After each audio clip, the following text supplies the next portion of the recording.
could you explain very simply what your last job involved? Indeed. And thank you for the opportunity. And I'd like to talk about eventually my last job, which was in the area of what's called digital transformation.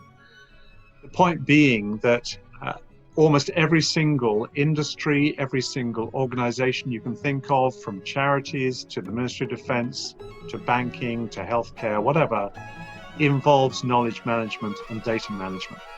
And that's really what I'm been specializing in particular 3 areas: knowledge management.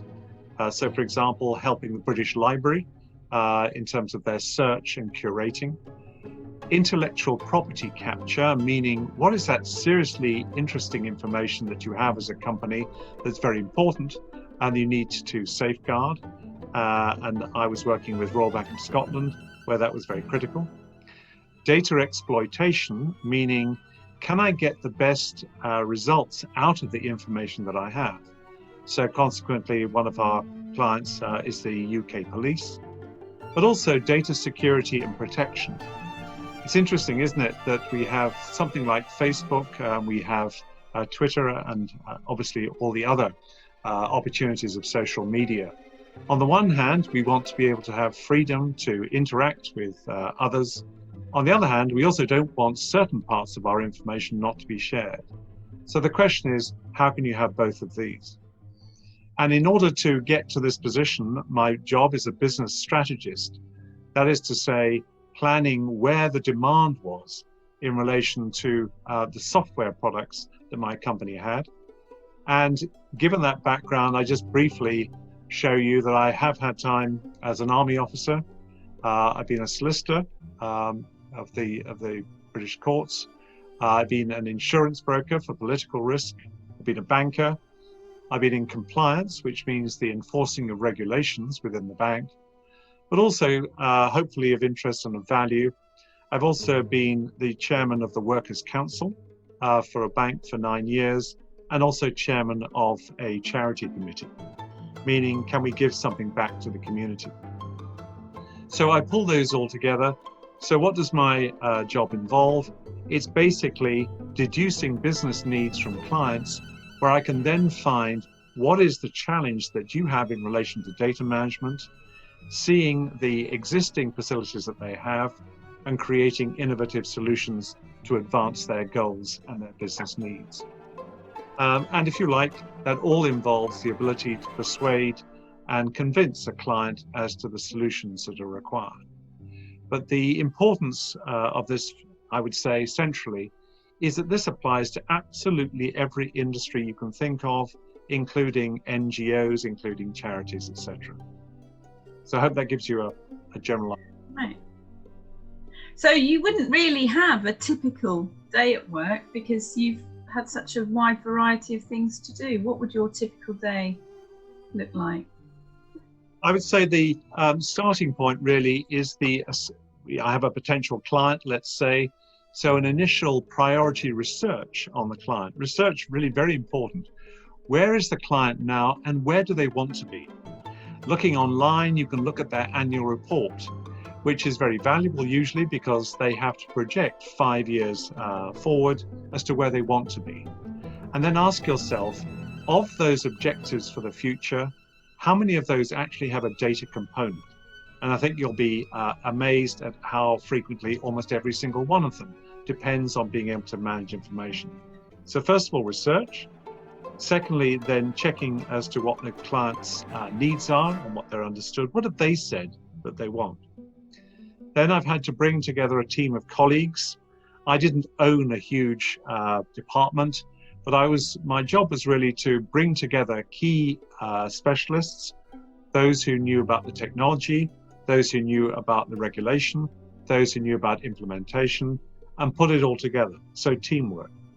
Then creating a meeting with the client, either real or virtual, deducing from that, where is it we now need to tailor the software that we have to match what they need, to keep senior management informed, and then to work out what is the next presentation or pitch that we need to make in order to go for a sale. And I would say that's a pretty standard day's work. Wow.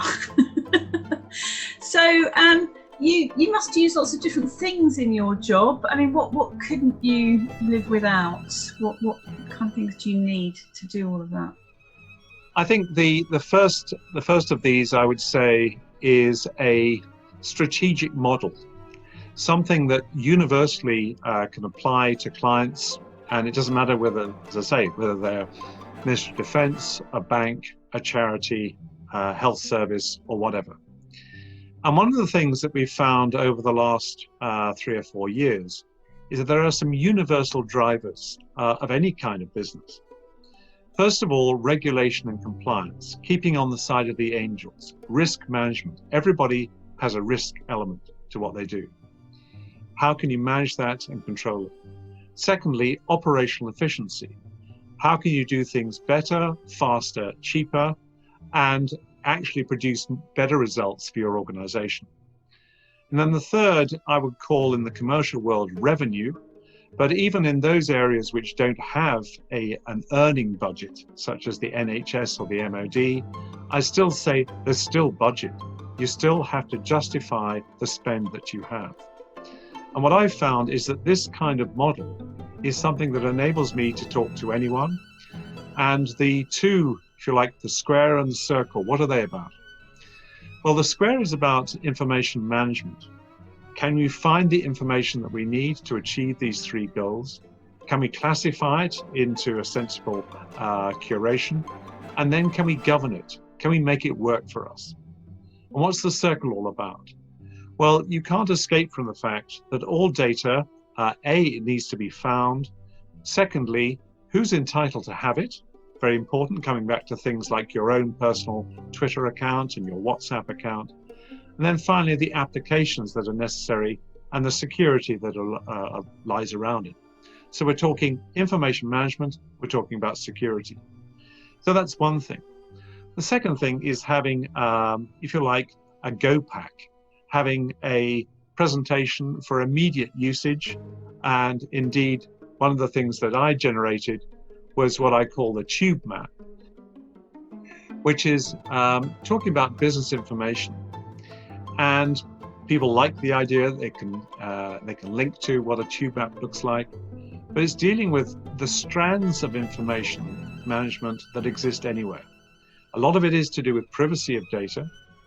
It's also to do with structured data, meaning what you would find in a spreadsheet. So it's your numbers, it's your invoices. But of course, what's prevalent these days is the unstructured data. It is your mobile phone traffic. It is your Twitter feeds. It is your email traffic. And in order to run your business, whether it's the NHS, whether it's Shell, whether it's BP or whatever, you need to be able to have a handle on it, and you need to be able to exploit it, capture the critical information you need, and also lock it down. And I suppose the third thing will be a set of case studies so that in relation to the particular client, I've got something that I can say, we've done this for you before. We've done this for your industry. Look at this and gain confidence from it. So I'd say those are the 3 things that are important. Yeah, so you've touched on this before. You must get enormous satisfaction from helping people. Can you talk a bit about your things that you like about your job, that you enjoy? First of all, the variety of industries and entities who have a need here. And you can read the papers almost every single day, and you will find different industries who've got a problem, and a problem in relation to data management. So I think the variety is really interesting and stimulating.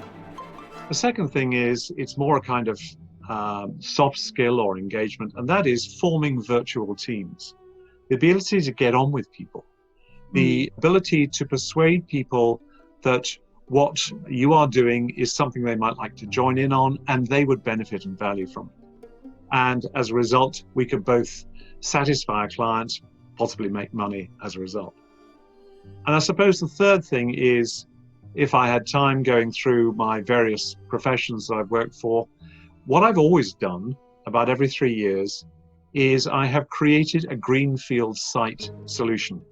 That means to say, somebody's come to me and said, David, we've got a new issue. like, for example, going way back now 20 years, the creation of the euro currency. We've never seen this before. Can you set up an analysis of what is needed? Can you create a team? Can you create a policy? Can you create a budget? And after 3 years, I'm very happy then to pass it on. So it's the creativity and innovativeness, which I think is important.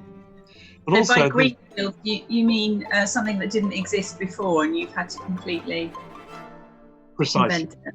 Yeah. Precisely. And indeed, only last weekend, the National Centre for Universities and Business talked about the need for graduate job placements and the need for people to be adaptive and resilient. And of course, that's the whole point about not only COVID, but also Brexit, is that the world is changing beyond our control. The question is, how can you as an individual student, becoming a graduate, becoming an employee, how can you, or being self-employed, how can you make the most of what's happening in the marketplace? And if you like, work on the fact that change is constant. There's no longer a job for life for virtually anyone, possibly with the exception of a doctor, I suspect. But the idea to be adaptive and resilient, I think, is something really very important. Is there anything about your job you're not so keen on? Anything you change? Yes, indeed. I think, and I'm not, of course, alone here. I think the first thing is bureaucracy. Bureaucracy that slows things down, the bureaucracy that is there just because it's a set of rules written some time ago, but not necessarily relevant to live with. You have to live with it, but you have to make sure that it doesn't slow you down. So coping with that. Second thing, I suppose, is internal politics, which means this can disrupt how you work because of somebody else's agenda. And the question is, how can you win them over and get them on side? And also, those who don't want to cooperate. So give them a vested interest. What's in it for them to be able to work with you, for you to join them, to tit for tat, to share products, to support them? My general proposition, if anyone ever asks me for help, if ever I possibly can, I will do so. And I'll give them priority. And I think that those are three things that one has to work through. They're true of any organization. And developing not a thick skin, but at least a sensitivity as to where these have come from, and basically having enough ingenuity to work through them. It seems like working in a team and being able to work with different types of people is absolutely crucial to your field. It is. On the other hand, I'm also highly respectful of those who are individuals, who really quite happy being excellent at what they do, because we all depend on them. For example, when I was in the army, I remember I had a driver of my armored car. He did very well. I wanted to promote him, but he said, "No, I'm just happy being the best driver in your squadron. I don't actually want to be promoted." And thank goodness not everybody wanted to be a general, because then that would be chaos. Yeah. So have you ever, it's a very awkward question, but have you ever made any mistakes, and did you learn anything from that? Yes, I think if there's one thing I am personally self-critical about is, if you like, not perceiving how you are perceived by a colleague. And I had an instance where I was working with a regular army captain. He found it difficult to articulate what he wanted, and I and my brother officers didn't make life easy for him. But the other thing I found out was he was a boxer. And I thought of the analogy here. How do you deal with a strong boxing opponent? There are two things you can do. One is you can stand out of the way of his swing, and the other one is to get in so close and tight that he can't swing at you. And that's something I criticize myself for not being sympathetic to his articulation. But in order to resolve it, I got in really tight with him, and we became the very best of friends as a result. So I think, if you like, the ability to see yourself, how you understood by other people, and listening to other people and what they think of you, is really very important. So would you say that was something you're very proud of? What would have been very proud moments of your career? I think especially 2 or 3 of these greenfield site projects, setting up a trade finance department at a Dutch bank in London, preparing the United Kingdom, my company, for the euro coming in. And also when I was at a major British bank, it needed, wait for it, £275 billion from the government in order not to fall over. Yeah. And I was part of the legal team that negotiated with the government. But it was really quite interesting. We were within 2 weeks of the end of the year, and the bank urgently needed this 275 billion guarantee from the government to carry on operating. What was interesting in that meeting was it was a 5-hour meeting that lasted 2.5 hours. Why? Because within the first 40 minutes, we worked out that the other side, the government, could not allow this bank to fail. And Yeah. in which case, we were both on the same side of the table.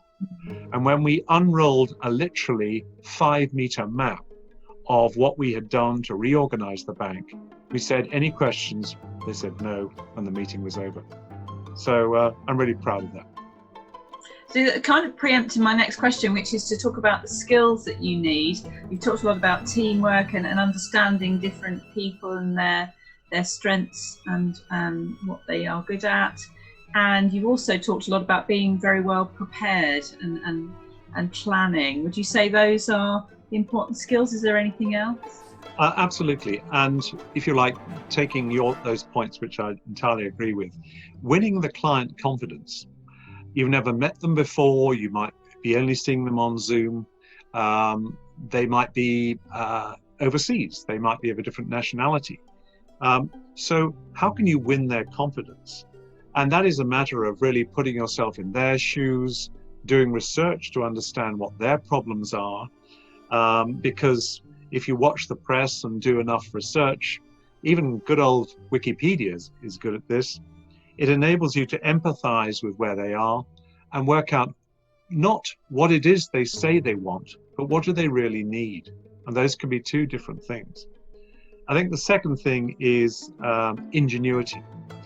The ability to strip down the client's problem, and a bit like this tube map, to be able to say, as I regularly do with this particular graphic, you tell me which of these you're dealing with. And what's that doing? On the one hand, it's showing that I'm creating order out of chaos. Secondly, I'm getting the client themselves to highlight the things that they feel they're falling short on. And then I think the third aspect really you touch on as well, and that is the ability to present, to be persuasive. I'd be absolutely honest, I would say that sitting with a boardroom of 10 clients around a table is actually more frightening than talking to 300 people. In 300, they're just a mass of faces. In that boardroom, they could stop you at any time and ask you a fastball question. But the ability to present, to persuade, to talk in an articulate manner, and to listen, I think is really very important as much as talking. Thank you. So I know you're retired now. What's next for you? How are you spending I your think time? for me, it would be a great pleasure if by talking about my experiences, the things I got right, the things I got wrong, might actually help in this very destabilized time because of Brexit and COVID.